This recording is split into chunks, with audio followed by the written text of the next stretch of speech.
의외성. 동물은 먹이 청결을 습격한 범인을 찾아라. 윌리엄 B. 예이츠는 이렇게 말했다. 교육은 물통을 채우는 것이 아니며 불을 지피는 것이다. 참으로 마음에 와 닿는 표현이다. 하지만 어떻게 학생들에게 예를 들어서 포유 생리학에 대해서 배우고 싶어 하도록 불을 지필 수 있을까? 어떤 섬에서 발견한 책의 제목에서 힌트를 얻을 수 있을지도 모르겠다. 남자는 왜 젖꼭지가 있을까? 이렇게 색달은 의외성을 다룬 장에서 우리는 조지 로렌스타인의 호기심의 공백을 살펴보았다. 혹시 겨울만 되면 자동차 타이어에 바람이 빠지는 것과 같다고 생각하는 사람은 없나요? 마약 판매상은 왜 어머니와 사는 걸까? 호기심은 연속된 수업에 연료를 공급한다.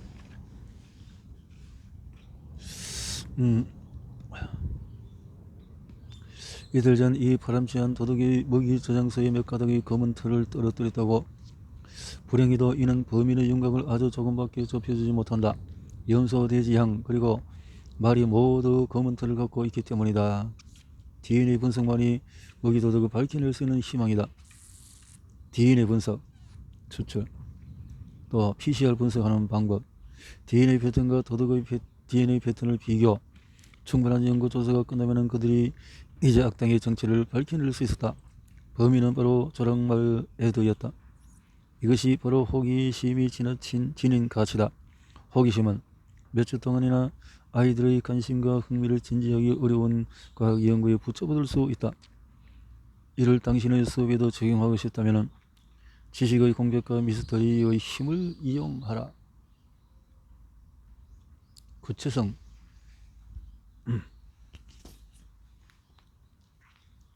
귀뚜라미로 함수를 가르치는 법. 대부분의 학생들은 수학의 함수라는 개념을 이해하는데 애를 먹는다. 함수. 너무나도 추상적이고 이상하다. 도무지 이해할 수가 없다. 그래서 라우든 과학학교 수학교사 다이애나 버거는 함수를 실생활과 연계해 가르치기로 했다. 그녀는 수업 시간에 귀뚜라미 몇 마리를 가져온 다음에 아이들에게 질문을 던졌다. 이 교실의 기온이 바뀌려면 귀뚜라미 울음소리를 어떻게 변할까? 기온이 올라간다면 귀뚜라미는 더 빠르게 올까? 더 느리게 올까? 학생들은 그 실험에 돌입했다. 귀뚜라미가 운다. 학생들 울음소리를 세운다. 버거가 교실의 기온을 변화시킨다. 귀뚜라미들의 환경의 변화에 혼란을 느끼고 아까워한다는 속도로 울기 시작한다. 학생들이 다시 1분당 귀뚜라미가 몇 번 우는지 세운다. 밤도 감으로써 학생들은 함수를 만들 수 있는 충분한 데이터를 모을 수 있었다. 분석 결과 귀뚜라미는 기온이 올라갈수록 더욱 빠른 속도로 울었다. 게다가 얼마나 자주 우는지 예측할 수가 있었다.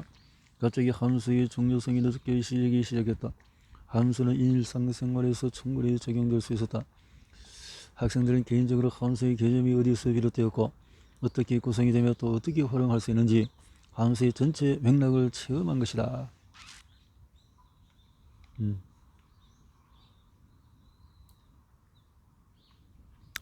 자, 이런 예시로 구체성은 우리의 머릿속에 아이디어를 각인시킨다.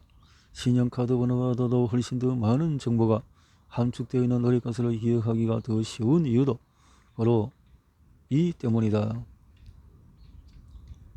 추상적인 언어를 피하고 아이디어를 현실에 접목시켜서 만든 구체적인 예시 중에 하나다. 신뢰성. 학생들의 의심에 맞서는 방법은 오스턴 고등학교 미국 문학교사 하이어트는 초절주의에 대해서 가르친다. 그녀는 학생들이 서로의 글을 읽고 그거 학무지에서 홀로 얼마나 많은 시간을 보냈는지 알게 되면 하나같이 똑같은 반응을 보인다고 한다. 어떻게 그럴 수가 있죠?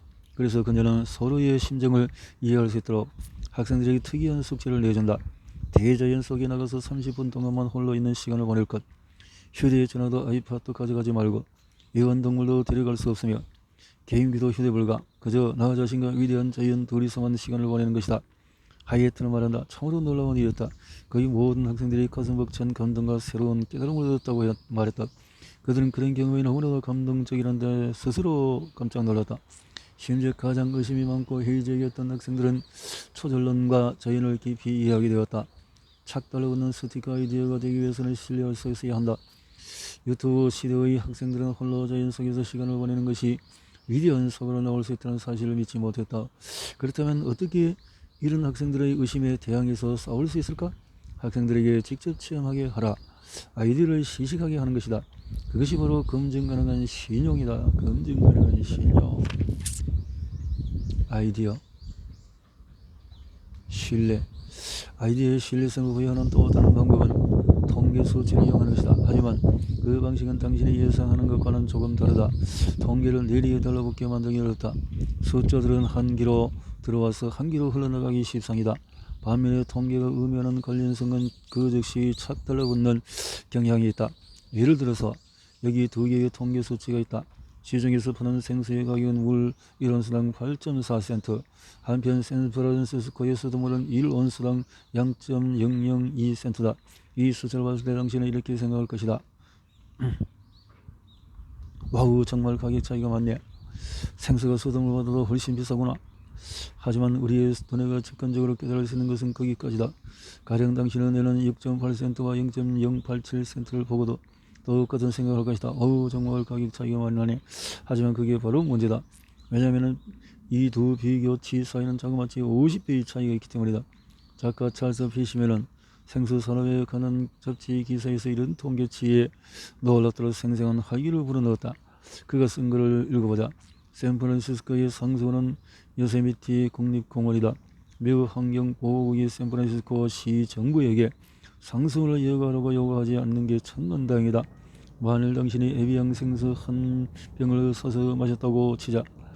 수돗물로 그와 같은 가격인 1.35달러치를 마시려면 그 병을 10년하고도 5개월 그리고 20일 동안에 하루 한 번 리필해서 마셔야 한다.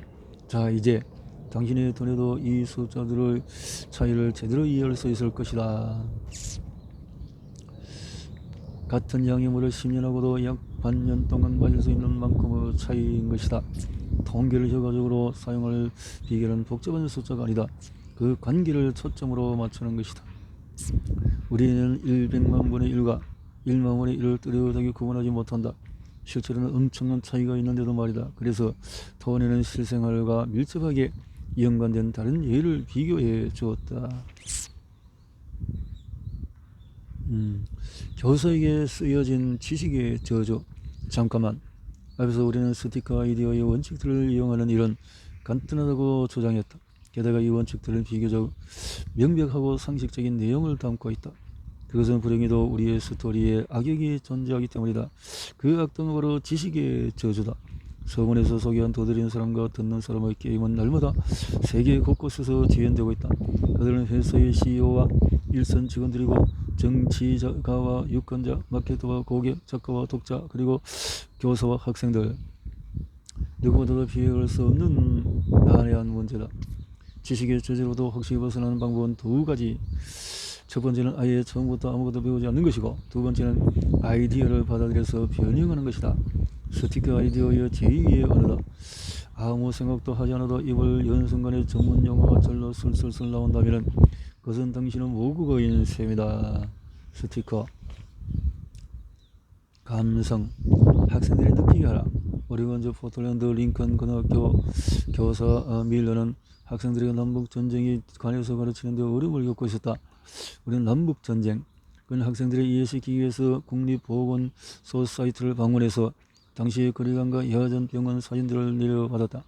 그는 학생들에게 이 사진을 보여주고 전장의 소리를 냄새를 그리고 만들어서 준비했다. 교실 한쪽에서 타월을 칠한 방수천으로 가려놓자 탁자가 하나 놓여 있었다. 밀러는 빠른 동작으로 방수천을 휘거들냈다. 탁자 위에는 수도부 지두개와 두꺼운 뼈 2개 그리고 작은 톱 2개가 놓여 있었다. 그 뼈는 소 다리로 인간의 덕적다리 뼈와 크기 무게가 비슷한 것을 근처 정육점에서 특별히 부탁해서 가져온 것이다. 2명의 학생이 부상병의 목숨을 살리기 위해서 그의 다리를 절단하는 야전병원 근위관 역할을 차원에서 맡았다. 그들의 임무는 최대한 빨리 톱으로 그 뼈를 자르는 것이었다. 어쨌든 당신은 마취제가 없어서니 말이다. 밀러는 말했다. 그 수업은 다 해서 15분밖에 걸리지 않았다. 그러나 10년 뒤에 나를 찾아온 학생들은 그때까지 그 수업에 관해서 이야기하기는 했다. 이유를 알기는 그리 어렵지 않다. 밀러는 학생들이 전쟁을 장악하고 간 현실에 관심을 갖고 이해할 수 있도록 도와줄 수 있는 적어진 방법을 발견해서 사용했던 것이다. 스토리. 학생들은 이야기에 끌린다. 학생들은 가르칠 때 당신의 개인적인 이야기를 들으면 단번에 아이들의 관심을 사로잡을 수 있다는 사실을 알고 있는가? 개인적인 이야기. 교사들은 모두 스토리의 가치를 잘 알고 있으니까 첫 번째 놀라운 아이디어를 착 달라붙게 만드는 데는 어떤 종류의 스토리가 효과적인가 관련이 있다. 답은 뭐냐고? 실질적이고 거의 모든 스토리가 그렇다. 삶의 90%는 그저 눈에 띄기만 해도 된다. 만일 스토리텔링에서 어울리지 않는 주제가 있다면 그것은 기술일 것이다. 크리스와 샌디는 운전할 수 있는 10대 자녀를 키우는 부모들을 겨냥해서 안전한 밤 외출. 이제 여기에서 회개하고 이혼한 학생들은 스토리의 일부가 된다. 스토리. 이제 언제 수입을 인지하고 이렇게 스토리에 기반을 둔 강의는 과연 효과를 발휘했을까? 약 2년 뒤에 실시된 다음 회계학 수업은 학생들이 이미 회계학의 기초 원리를 알고 있다는 가정하에 기획되었는데,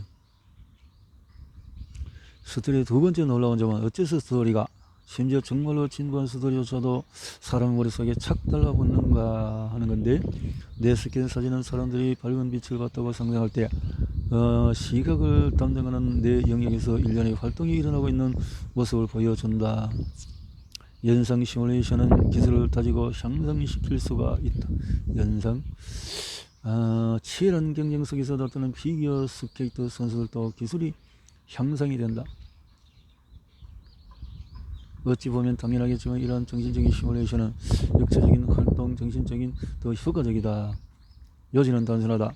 연상 시뮬레이션은 실제로 행동하는 것만큼의 효과는 거둘 수는 없지만 그 다음으로 훌륭한 방법이다. 다시 스틱 아이디로 돌아와서 우리가 말하고자 하는 바는 간단하다.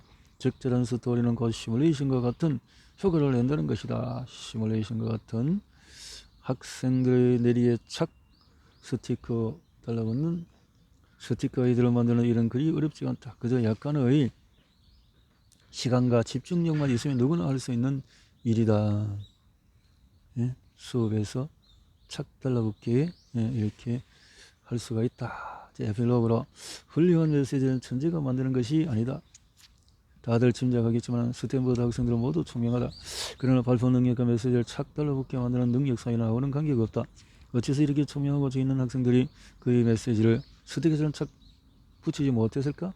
답은 청중에 있다. 아무리 막으려 해도 사람들에게 착 달라붙는 메시지도 있다. 착 달라붙는 메시지. 다저스와 자이언츠의 경기도 중에 프레드스는 스포츠 기자들 앞에서 자이언츠를 실컷 자랑했다. 기자 중에서 프레드스를 놀리듯이 말했다. 한 번만이라도 좋은 사람처럼 굴면 안 됩니까? 그러자 디로서가 자이언츠 팀의 더그아웃을 가리켜 말했다. 좋은 사람이라도 저기 좀 보시오. 당신 매일 자이언츠 감독보다 더 좋은 사람 본 적이 있어? 아니면 다른 자이언츠 선수보다 더 착한 사람은? 저 작가들이야말로 세상에서 제일 마음씨 좋은 인간들이라고. 그런데 지금 성적이 어떻지? 7위야 7위. 랄프 기스가 잘못된 인용문에 관한 저서에서 설명했듯이 1년 뒤에 마음씨 좋은 이들은 7위라는 약간 변형된 표현이 사람 사이에 퍼져나가기 시작했다. 7등급에 관한 언급도 사라지고 없다. 사람이 좋으면 꼴찌?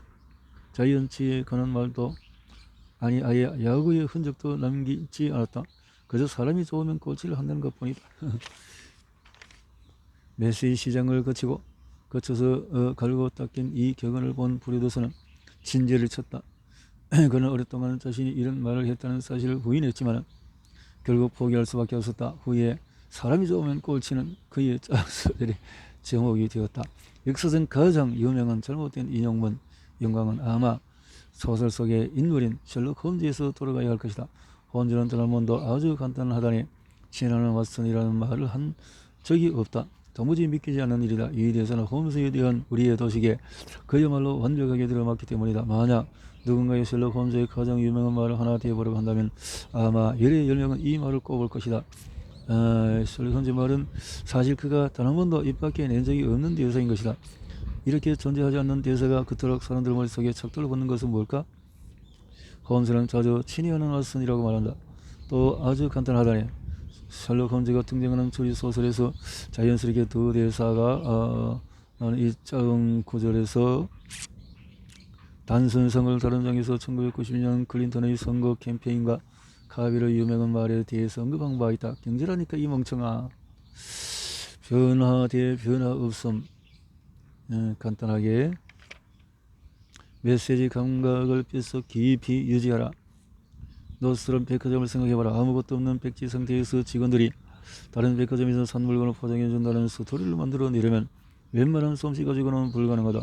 그런데 만약 어디선가 그런 이야기를 듣는다면 그 메시지에 담긴 잠재성을 감지해야 한다. 하지만 어떻게 앞에서 우리는 훌륭한 메시지를 창조하려면 천재적인 창의성을 지져야 한다는 기존의 고정관념을 깨뜨렸다. 당신은 굳이 천재가 될 필요는 없다. 그러나 진정 중요한 것은 거기서 한 발짝 더 나가서 창의성 자체가 필요 없다는 사실을 깨닫는 것이다. 이 책에 제시된 수많은 스티커 메시지들을 생각해봐라. 노스런 백화점의 노지들, 제러드, 토성의 고리에 얽힌 미스터리, 반흡연 운동자의 방언이자 팸라핀, 심지어 모니터를 무시하고 청진기를 사용해서 어린아이의 생명을 건 간호사 등 그 이야기들은 모두 누군가에 의해서 창조된 것이 아니라 발견되었을 뿐이다. 위대한 발견자는 언제나 위대한 창조자가 될 수가 있다. 어떻게 그럴 수 있냐고? 왜냐하면 우리가 사는 이 세상 그 누구보다도, 심지어 세상에서 가장 창의적인 사람보다도 훨씬 크고 위대한 메시지를 창조하고 있기 때문이다. 스탠퍼드 학생들의 스티커 메시지 만드는 능력은 스탠퍼드 대학교에 취입해서 스티커 메시지 만들기 강의를 듣는 학생들은 매년 2학기에 달라붙는 메시지와 그렇지 않은 메시지를 시험 평가하려는 연습활동에 참여한다. 학생은 작은 집단을 나뉘어서 다른 학생들 발표를 청취했다. 깜짝 놀랄 만한 일이 남아있었다. 학생들은 연습활동이 끝났다고 생각했지만은 취입은 학생들의 주의를 분산시키기 위해서 폰티 파이톤 유명한 코미디 프로그램을 옮긴 영상을 틀어주고는 갑자기 학생들에게 종이를 꺼내서 방금 들은 발표 내용을 기억나는 대로 적으라고 했다. 학생들은 당황했다. 발표를 들은 지 채 10분도 되지 않았는데 기억나는 것이 거의 없었다. 게다가 1분짜리 발표를 적어 마치 8개나 들었으니 엄청난 정보가 머릿속에 들어있어야만 기껏해야 하나의 발표에서 한두 개의 메시지밖에 건네내지 못했다. 학생은 결국 한 명에 불과했다. 그 중에서 발견한 사람이 그래서 63% 학생들은 스토리를 기억했는데 발표 내용을 기억해내려는 지식을 받았을 때에 독립된 통계를 기억하는 학생은 5%에 불과했다. 나아가서 발표 능력과 메시지를 착 달라붙게 만드는 능력 사이에는 아무런 상관관계가 없었다. 아무리 주목을 끄는 발표라도 청중에게 메시지를 붙이는 능력은 특별히 뛰어나지 않았다. 한편 영어 능력이 부족해서 발표 기술에서 항상 점수가 낮았던 외국인 학생들은 단번에 영어를 모국어로 사용하는 발표자들과 동등한 수준으로 상승했다. 스티커 메시지기의 스타는 스토리를 활용하거나 감정을 두드리는 학생들 또는 10개의 요점을 늘어놓기보다 하나의 핵심에 초점을 맞춘 이들이었다. 만약에 미리 이 책을 읽었더라면 다른 학생들의 코를 간단히 납작하게 만들 수 있었을 텐데 모국어가 영어가 아닌 학생들마저도 재치가 부족한 스탠퍼드 대학 원생들의 손쉽게 이길 수 있었다. 두 번째 악당은 메시지보다도 프레젠테이션 자체에 집중하고자 하는 경향이다. 내용보다도 메시지보다도 그런 것들이다. 다른 악당들, 스탠퍼드 학생들이 만나보지 못한 악당이 둘 더 있다. 첫 번째는 지나치게 많은 선택권과 모호한 상황에서 비롯된 불안감으로 인해서 의사결정마비다. 의사결정마비. 지식의 저주는 탁월한 적수다. 문제는 여기에 있다. 답변 단계에서 장점으로 작용했던 바로 그 요소들이 전달 단계에서는 오히려 불리하게 작용하는. 해답을 얻기 위해서는 전문 지식이 필요하다. 그러나 당신은 그 지식을 지식의 저주와 분리할 수가 없다. 당신은 다른 사람들이 모르는 것을 알고 있으며 다시는 그것을 몰랐던 시절로 데려갈 수 없다. 그래야 다른 이들과 해답을 공유할 시점이 이르면 청중들이 자기가 똑같이 알고 있다고 여기며 소통하려고 든다. 그렇구나. 이런 것이 문제구나. 우리가 해답에 도달하는 과정을 훈련하는 데 투자하는 시간과 다른 이들과 전달하는 방법을 훈련하는 데 투자하는 시간의 차이는 크다. 비즈니스 관리자들은 파워포인트 프레젠테이션을 견으로 보여주기만 하면은 자신의 메시지를 성공적으로 소통했다고 믿는 듯하다. 하지만은 사실은 정보를 전달했을 뿐이다. 그가 진정 훌륭한 화자라면은 동료와 직원들에게 자신이 결단력이 있고 관리 능력이 뛰어나거나 또는 고무적이라는 인상을 심어줄 수가 있다. 그러나 스탠퍼드 대학생들처럼 실제로 자신이 아무런 영향도 미치지 못했다는 사실을 알면 깜짝 놀랄 것이다. 영향을 미치지 못했다. 스티커 메시지를 만들기 의사소통의 구조는 관심을 끈다. 메시지를 이해하고 기억하게 한다. 동의하고 신뢰하도록 부추긴다. 각별히 여기도록 자극한다. 행동을 유발한다. 자, 관심을 끈다. 의외성이고 관심, 의외성. 그렇구나. 메시지를 이해하고 기억하게 한다. 구체성이고 동의하고 신뢰성. 각별히 여기도록 자극한다. 감성, 행동을 유발한다. 스토리. 다 하는 거죠. 스티커. 사람들의 관심을 끌고 싶을 때 아무도 내 말을 듣지 않아. 지루해야 하는 것 같아. 내 동의하고 싶을 때 내 말을 들리지 않아. 뭐 이렇게. 당신은 존 F 케네디가 아니다. 당신 고무적인 사명을 위해서 미국은 앞으로 10년 안에 인간을 달에 착륙시키고 했던 존 F. 자, 제인 엘리엇을 잊지 말자. 그녀에게 인종차별에 관해서 배운 학생들은 20년 후까지도 그때의 기억을 가슴속 깊이 간직하고 있었다. 이렇게 단선성의 원칙에 대해서 책을 잘 썼는 것 같은